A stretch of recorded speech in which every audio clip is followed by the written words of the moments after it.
শালা আমরা কিটা পারি নিলো এটা আমরা বেশি নাই এই রোজ বাজারত আমরা আঞ্জা খাবা লাগে মানুহ হইলে আমরা কিটা কিনে না চলি কিটা কি খাবো আজি বেশপের আকৌ নাই এটাকে লাগছে এটা জল পা আরে এইটা কি এই যে আমরা তোমরা তো তোমরাই এইটা কি এইটা আমরা আরে তোমরা তো তোমরাই এইটা কি এইটাই আমরা আমি জানছি তোমার মালটা নামটা কি এ আমরা তোমরা তো তোমরাই ফলটার নাম কি ফলতুর নামে আমরা এই চেরে একটা কথা বুঝিস না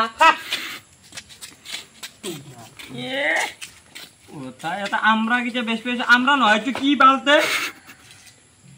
হ্যাঁ কেলা এটা আমরা আমরা বুঝি না পই নাম বুঝি না পই আইকিনে এটা হাল্লা মোকেই দম দে আলা কুটাত আকিম গল ওই এনাই চলি পলি আকৌ খাব পাও না আজি এটা মাল বিক্রিও যোৱা নাই যা কুটাত